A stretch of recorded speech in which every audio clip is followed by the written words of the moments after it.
오늘 말씀은 신명기 28장 45절입니다. 신명기 말씀은 구약성경 306면입니다.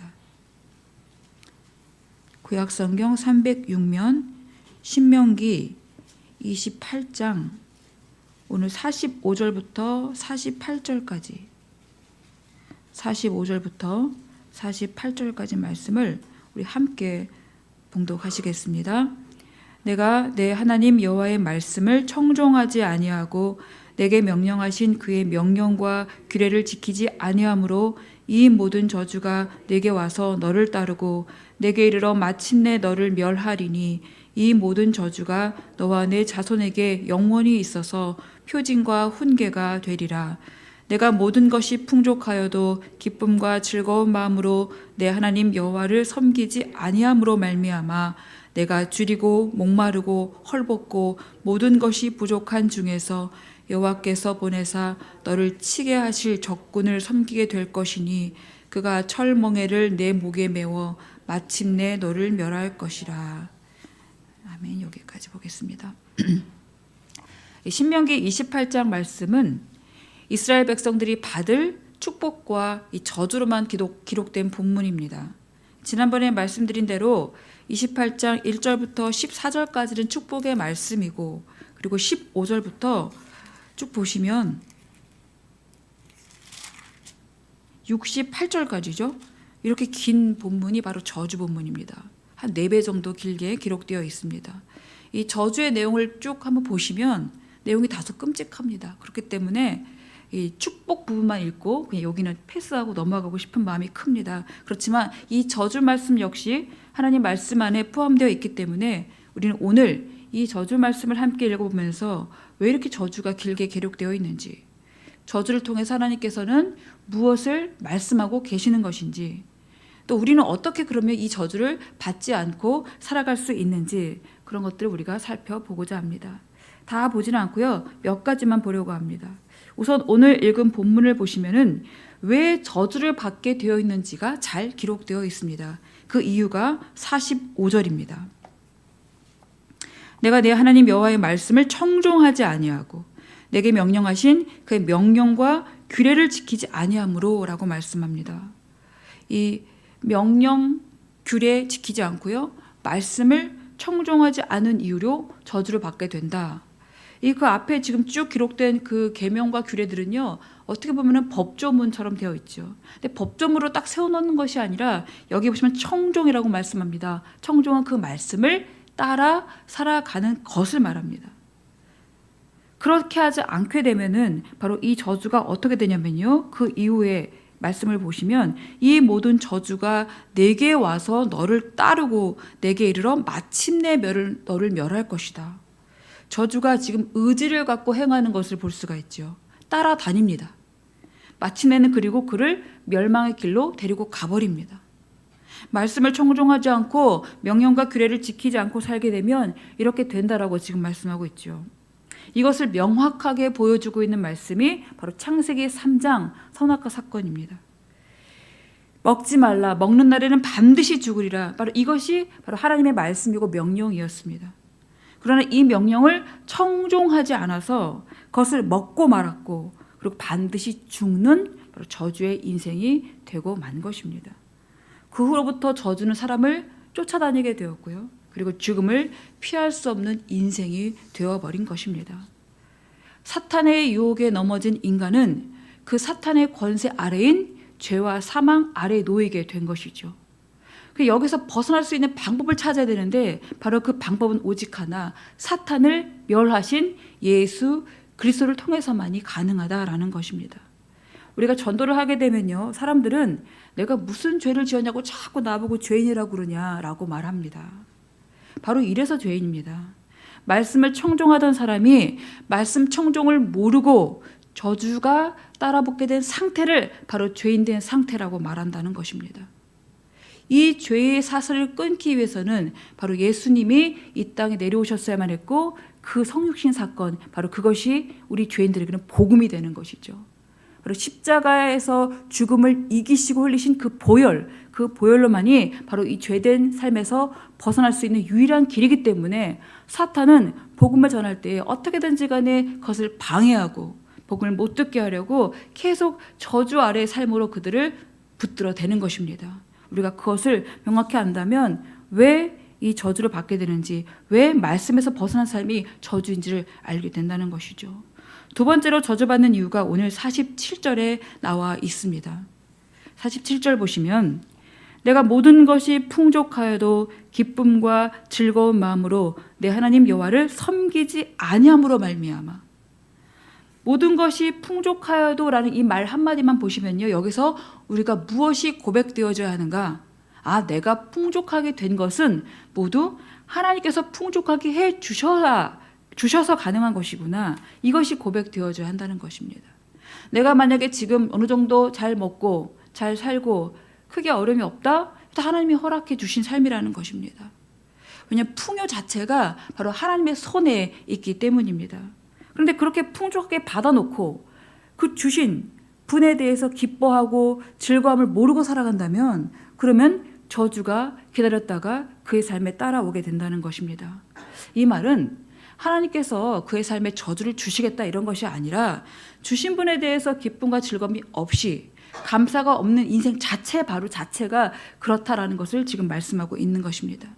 왜냐하면 하나님의 복을 벗어나서 내 감정이 나의 주인이 되기 때문에 그냥 감정의 희노애락의 끈을 붙잡고 살아가는 그런 인생은 당연히 하나님의 그 귀한 축복을 모르고 자기 안에 있는 걸로 계속 끌어대면서 살아가니까 결국은 축복이 마르는 인생이 되고 저주가 따라붙는 인생이 되고 마는 그런 원리입니다.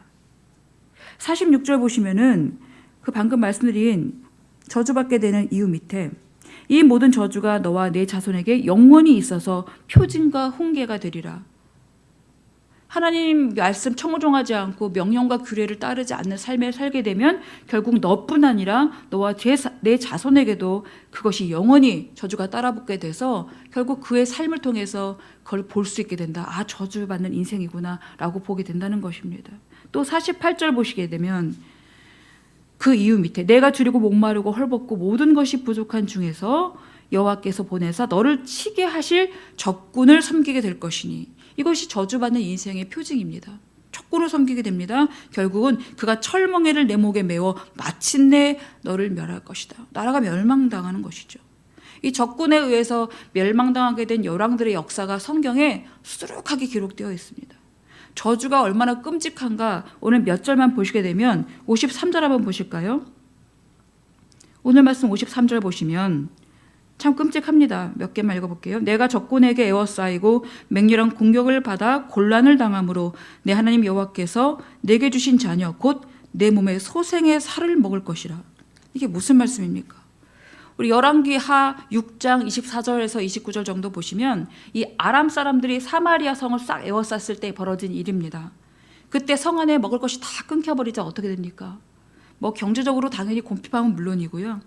아무도 먹지 않는 그 나귀 머리도 막 큰 가격에 막 팔게 되고 결국은 서로 끔찍한 거래를 하게 되지요. 서로는 엄마들이 이제 아이를 오늘은 네 아이 잡아먹자, 내일은 내 아이를 내놓겠다 이런 거래를 합니다. 오늘 내 아이 잡아먹었는데 내일 그 아이를 내놓으라 하니까 내놓지 않자 그 엄마가 이제 왕에게 하소연하는 이야기가 나오는 것이 바로 왕하 6장입니다. 또 이스라엘 멸망 당시에 에레미야 선지자가 이 멸망을 목도하면서 쓴 슬픈 노래 바로 에레미야 애가에서도 그 말씀이 나오죠. 에레미야 애가 2장 20절 보시면 바벨론 사람이 예루살렘을 에워쌌을 때에 여호와여 보시옵소서 주께서 누구에게 이같이 행하셨는지요 여인들이 어찌 자기 열매 곧 그들이 낳은 아이들을 먹으오며 제사장들과 선지자들이 어찌 주의 성소에서 죽임을 당하오리이까. 그리고 에레미야 애가 4장 10절 보시면 이어서 나옵니다. 딸 내 백성이 멸망할 때에 자비로운 부녀들이 자기들의 손으로 자기들의 자녀들을 삶아 먹었도다. 이게 무슨 끔찍한 일입니까? 바로 전쟁의 참상, 나라가 멸망당하는 참상의 모습, 바로 저주 아래 놓인 상태가 이렇게 끔찍하다는 것을 보여주고 있습니다. 오늘 말씀 59절을 한 번 더 보실까요? 한 장 넘겨서 59절 보시면 여호와께서 내 재앙과 내 자손의 재앙을 극렬하게 하시리니 그 재앙이 크고 오래고 그 질병이 중하고 오래일 것이다. 뭐 계속 읽어봐도 이보다 더한 말씀들이 많습니다. 재앙, 질병, 축복이 아닌 것은 분명합니다. 이렇게 우리가 몇 구절만 봐도 정말 저주는 끔찍하다라는 것을 알 수가 있습니다. 그런데 보시면은 이것은 하나님이 모세를 통해서 약속의 땅을 눈앞에 둔 그런 백성들에게 누누이 강조했던 명령의 말씀입니다. 그러나 가나안 땅에 들어가서 정착하며 살게 된 백성들은 머지않아 이런 삶으로 가게 된다는 것이죠. 하나님을 버리고 가나안 땅의 신 바알을 섬기기 시작하게 되면서부터 결국은 그 이방 문화의 삶에 젖어 빠져들게 되면서 이 저주의 삶을 마치 끌어안고 살아가는, 따라오게 내버려둔 그런 삶으로 살아가게 된 것이라는 말씀입니다. 이 백성들이 오늘 우리가 읽은 45절, 47절 말씀만 가슴에 새겼어도 어떤 일을 할 때마다 늘 그 말씀을 떠올렸을 것이고 저주로 미끄러질 뻔은 하였겠지만 그래도 저주로 빠져드는 삶은 살지 않았을 것인데 하나님의 말씀이 귀에서도 멀어지고 마음에서도 멀어지다 보니까 또 삶에서도 점점 멀어지다 보니까 결국 저주받는 인생 길로 가게 되었다라는 것입니다. 그러니 우리도 이 말씀을 오늘 반드시 새겨 들어야 할 것입니다. 이 구약의 말씀들은 캐캐 묵은 옛 언약이 아닙니다. 지금 우리에게 이 말씀 무슨 필요가 있느냐? 그렇게 하시면 오해입니다.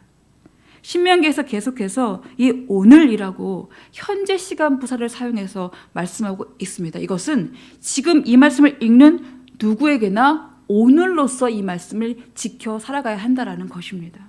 그걸 강조하고 있는 것이죠. 그러니 우리도 오늘 이 45절과 47절을 꼭 가슴에 새기고 살아가야 한다라는 것입니다. 그러나 우리가 이 말씀을 적용하면서 주의할 것은 무엇인가 하면 지금 우리 삶에서 나타나고 있는 양상들을 보면서 저건 저주받은 것이다. 저 사람은 저주받은 인생이다 라고 이렇게 정죄하면 안 된다라는 것입니다. 저주란 무엇인가? 저주를 정해보면 하나님을 떠난 삶, 하나님의 말씀이 없는 삶을 말하고 있기 때문입니다. 그래서 우리가 만약에 하나님 없이 살아가는 삶을 살고 있다면 그건 저주 아래 놓인 삶이나 다를 바가 없다라는 것입니다. 우리가 하나님께 받은 것을 한번 손가락으로 이렇게 헤아려 보시면요, 이게 다 부족합니다. 그렇게 받은 것이 많음에도 하나님을 기쁘게 섬기고 살아가지 못한다면 혹시 내가 그러면 저주 아래 놓인 인생이나 다를 바가 없다라는 것입니다. 그래서 저주 아래 놓인 사람은 저 사람이라고 이렇게 손가락질 할 수 있는 것이 아니라 하나님을 떠나면 누구나, 심지어 나도 그렇게 될 수 있다는 것을 우리가 알아야 한다는 것입니다. 그래서 여느 목사님들이 하시는 말씀 있죠. 교회 오래 다닌다고, 성경 다독한다고 다 신앙적으로 아니다라고. 그렇게 하시는 이유가 교회 다니면서도 기쁨이 없고 성경을 그렇게 많이 읽었음에도 불구하고 삶에 어떠한 변화가 없이 그냥 계속 힘들고 괴로움을 끌어안고 살아간다면 그거야말로 축복 없는 인생, 저주받은 인생이나 다름없다라는 것을 우리가 오늘 알 필요가 있습니다. 지금 세상은 그렇게 살아가죠. 다들 그렇게 살아갑니다. 다들 죽겠다고 하지 이 살겠다고 하는 사람들은 잘 안 보입니다.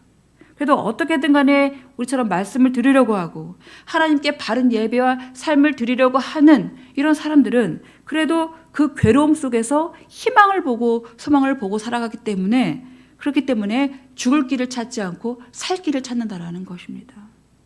여러분이 그렇습니다. 그래서 이 괴로운 세상에 여러분 속히 이 복음이 전해져야만 합니다. 하나님 모르고 살고 하나님 없이 사는 인생, 그 인생의 해결책의 답은 오직 하나, 복음뿐이죠. 바로 예수 그리스도. 원래 사람은 축복 인생이었습니다. 원래부터. 그러나 죄로 인해서 이 저주 아래 살게 되었으니까 그들이 진짜 행복을 얻고 진짜 복을 얻으려면 하나님께로 돌아와야 하는 것이죠. 그러니 이 죄와 저주와 사망의 사슬을 끊고 이미 승리하신 바로 예수 그리스도를 믿음으로 인해서 죄 용서를 받고 구원을 받아서 하나님의 자녀가 되면 바로 그것이 축복 인생으로 변하게 되는 것입니다. 이 간단하고 단순한 진리를 알고 있는 자들은 복되지만 모르고 있는 자들이 너무나 많기 때문에 우리가 바로 이 복음을 오늘도 전하며 살아가야 된다는 것입니다. 어떤 식으로 복음을 전하겠습니까?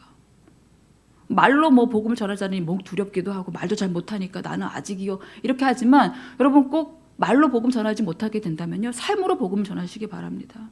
예수 믿는 자들의 삶이 다른 것, 똑같이 어려운 환경에 살아가면서도 불구하고 무언가 다른 삶을 살아가고 있는데 그가 예수 믿는 사람이었구나. 다 보면은 어렵고 힘들고 괴로울 것 같은데 그는 기쁘고 즐거워. 왜 그럴까 봤더니 그는 예수 믿는 사람이구나. 이렇게 내 삶을 통해서 그것이 가시기냐 진실로 보여줄 수 있다면 그러면 많은 사람들이 나도 하나님 믿고 싶어지는 삶으로 오게 된다는 것입니다. 그것이 예수 그리스도의 복음을 전할 수 있는 가장 빠른 길이며 가장 확실한 길이라는 것이죠. 그래서 하나님의 참된 자녀들은 당연히 말씀을 청종하며 살아가게 되어 있습니다. 말씀을 듣는데 청종하지 않는다? 그건 좀 의심해 봐야 됩니다.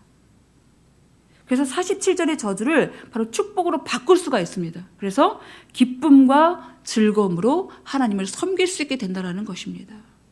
신명기 6장 4절부터 9절 말씀이 쉐마 말씀이라고 우리가 잘 알고 있죠. 그 말씀이 핵심입니다. 바로 기쁨과 즐거움으로 하나님을 섬긴다 이 말을 달리 표현하면 내 마음과 뜻과 힘을 다해서 여호와 하나님을 사랑하는 것. 하나님을 사랑할 줄 안다면 결국 이웃도 같이 사랑하는 것. 그것이 바로 하나님의 참된 계명이고 명령 아니겠습니까? 그렇게 살아가는 자녀가 되어서 바로 하나님의 명령하신 그런 축복에 따라오는 삶을 살아가는 것이 바로 하나님의 자녀다운 삶이 되는 것입니다. 저주가 따라오는 삶이 아니라 바로 축복에 따라오는 삶, 축복 안에 거하는 삶, 축복을 받고 누리는 삶, 그 삶을 살기 위해서는 어렵지 않습니다. 바로 말씀 청종, 그것이 바로 여러분에게 사는 길이다라는 것입니다. 우리가 오늘 말씀 생각하면서 함께 기도하면 좋겠습니다. 복된 길이 분명한데 자꾸 저주의 길로 가는 인생 되지 않도록 오늘도 말씀 청종하며 살아가는 우리 가정 되게 하여 주시옵소서. 함께 기도하시겠습니다.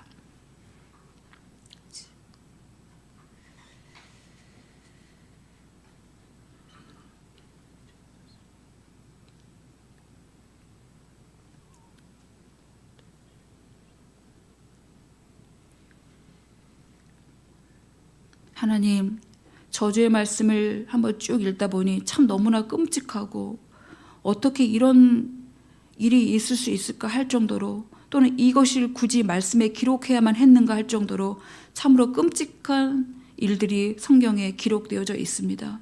하나님, 이 저주가 두려워서 벌벌 떨고 살아갈 것이 아니라 이 저주를 축복으로 바꿀 수 있는 그 인생으로 살아가게 도와주시옵소서.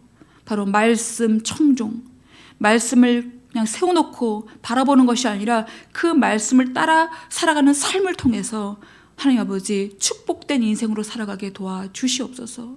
우리뿐만 그렇게 살아갈 것이 아니라 여전히 세상에서 신음하며 죄와 사망의 저주 아래 살아가고 있는 죄의 사슬을 끊어내지 못한 그 인생들에게 하나님 아버지 이 예수 그리스도의 복된 복음을 전함으로 말미암아 주님 그들도 하나님 만나는 삶, 축복된 인생, 즐겁고 기쁘게 하나님을 섬기는 인생이 될 수 있도록 아버지 오늘도 우리 삶에 역사하여 주시옵소서. 감사드리며 예수님의 이름으로 기도드립니다. 아멘. 다 함께 주님 주기도문 하겠습니다. 하늘에 계신 우리 아버지, 아버지의 이름을 거룩하게 하시며 아버지의 나라가 오게 하시며 아버지의 뜻이 하늘에서와 같이 땅에서도 이루어지게 하소서. 오늘 우리에게 일용할 양식을 주시고 우리가 우리에게 잘못한 사람을 용서해 준 것 같이 우리 죄를 용서해 주시고 우리를 시험에 빠지지 않게 하시고 악에서 구하소서. 나라와 권능과 영광이 영원히 아버지의 것입니다. 아멘.